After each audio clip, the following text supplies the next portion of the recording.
Hi viewers, welcome to Elident dental hospitals YouTube channel. So ఇవాళ నేను మీ ముందుకు రావడానికి ఉన్న కారణం ఏంటి అని అంటే, మనకి ఇప్పుడు మార్కెట్లో డిఫరెంట్ టైప్స్ ఆఫ్ ఇంప్లాంట్స్ ఉన్నాయి.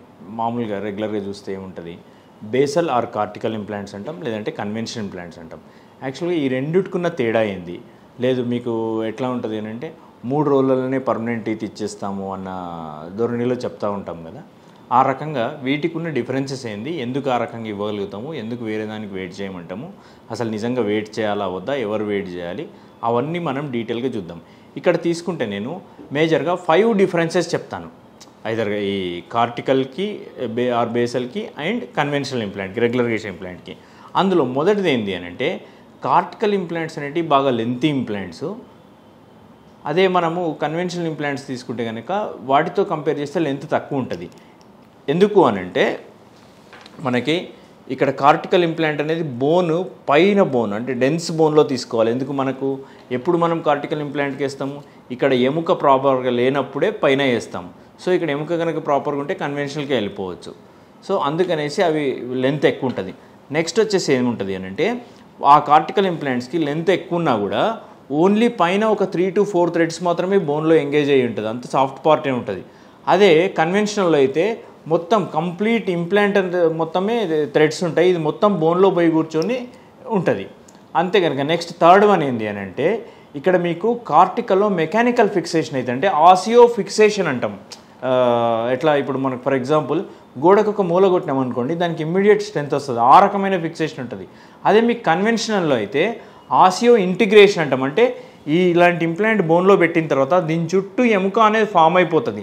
సో మీకు ఇక్కడ ఒక టైప్ ఆఫ్ బయాలజికల్ ఫిక్సేషన్ అనేది జరుగుతుంది. నెక్స్ట్ అంతేకాకుండా ఫోర్త్ వన్ వచ్చేసేసి ఎలాంటి టీత్ పెడతాము అని అంటే, మనమి సిమెంట్ రీటైన్ టీత్ పెడతాము. ఎక్కడ మనము కార్టికులర్ బేసల్లో మొత్తం ఒక సెట్ లాగా తయారు చేసి అపార్ట్మెంట్కి సిమెంట్ రీటైన్ అనేది పెడతాం. అదే మనం కన్వెన్షనల్లో అయితే స్క్రూ రీటైన్ పెడతాము. అంతేకాకుండా ఈ కార్టికల్లో ఒక ప్లేన్లోకి రావాలంటే మనం ఏం చేయాలి అంటే, అక్కడ అబాట్మెంట్ అనేది మనం దాన్ని బెండ్ చేసుకోవాలి. అదే మనకు కన్వెన్షనల్లో అయితే 2 పీస్ ఇంప్లాంట్స్ అంటాం. అంటే ఈ లోపల బోన్లో ఉండే భాగము, ఈ పైన ఉండే భాగం సపరేట్గా వస్తుంది. సో మనకి ఏమన్నా యాంగులేషన్లో తేడా కావాలంటే ఈ కాంపోనెంట్స్లో మనం డిఫరెంట్ యాంగులేషన్ తీసుకొని తేడా చేసుకోవచ్చు. సో అప్పుడు ఏమవుతుంది, ఇంప్లాంట్స్ మీద ఫోర్సెస్ కానీ ప్రెషర్ కానీ ఫ్రిక్షన్ కానీ అంత ఎక్కువగా ఉండదు.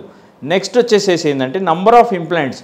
ఈ కార్టికల్ ఇంప్లాంట్స్లో మనం నంబర్ ఆఫ్ ఇంప్లాంట్స్ ఎక్కువ వేయాల్సి వస్తుంది. ఎందుకు అనంటే అవి సన్నగా పొడవుగా ఉండడం వల్ల మనం నమ్మలే ఫోర్సెస్ తీసుకోవాలి అంటే ఈ తక్కువ నంబర్ ఆఫ్ ఇంప్లాంట్స్తో కాదు, మినిమం 8 కానీ 10 కానీ ఇంప్లాంట్స్ వేస్తాం ఒక దవడకి. అదే కన్వెన్షనల్ ఇంప్లాంట్స్లో అయితే మనం స్క్రూ రీటైన్తో కూర్చోబెడతాం కాబట్టి ఐదర్ 4 కానీ 6 కానీ, all on 4 or all on 6 అంటాం అన్నట్టు. సో ఆ రకంగా జరుగుతుంది. మీకు ఇక్కడ మేజర్గా తీసుకుంటే 5 డిఫరెన్స్ ఏంటంటే, ఒకటి కార్టికల్ ఇంప్లాంట్స్ అనేటివి చాలా పొడవుగా ఉంటాయి, ప్లస్ మన కన్వెన్షనల్ ఇంప్లాంట్స్ అంత హైట్గా ఉండవు, ప్లస్ బాడీ మొత్తం స్క్రూ ఉండదు. కార్టికల్ ఇంప్లాంట్స్లో ఓన్లీ పైన 3 to 4 mm థ్రెడ్స్ ఉంటాయి.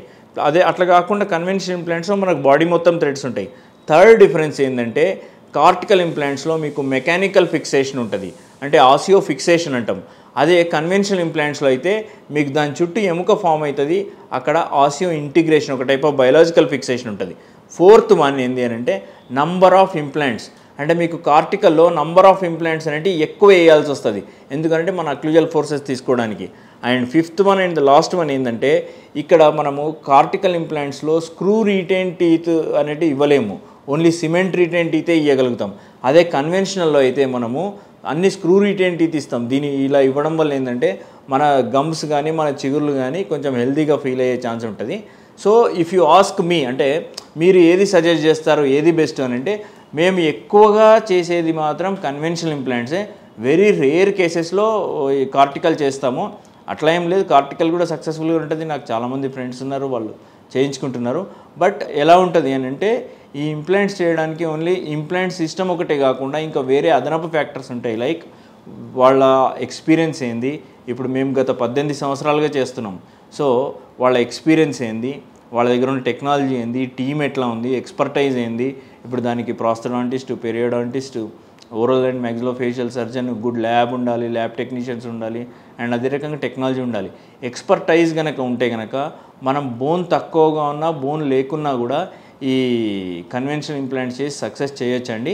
కాకపోతే ఇక్కడ ఏంది అని అంటే ఇంకొక ఇంపార్టెంట్ ఫ్యాక్టర్, మనము ఈ కార్టికల్ ఇంప్లాంట్స్ వేస్తేనే మనం 24 అవర్స్లో టీత్, 3 డేస్లో టీత్ అనేది వింటూ ఉంటాం కదా, అట్లాంటిది ఏం లేదు. కన్వెన్షనల్లో కూడా మనం యాక్టివ్ ఇంప్లాంట్స్ వేసి ఇమ్మీడియట్గా మనం టీత్ పెట్టి పంపొచ్చు. కాకపోతే మోస్ట్ ఆఫ్ ద కేసులో మేము టెంపరీ టీత్ పెడతాం. ఏదో 1 or 2 టీత్ ఉంటే కనుక ఇమ్మీడియట్ పర్మనెంట్ టీత్ కూడా ఇవ్వచ్చండి. సో మీకు అర్థమైందని అనుకుంటున్నాను. మీకు ఇంకా డౌట్స్ ఉంటే కనుక కింద స్క్రోల్ అవుతున్న నంబర్కి కాల్ చేయండి, లేదంటే వాట్సాప్ చేయండి. We will get back to you. Thank you. నేను doctor M Charan Kumar, co founder and managing director Elident dental hospitals.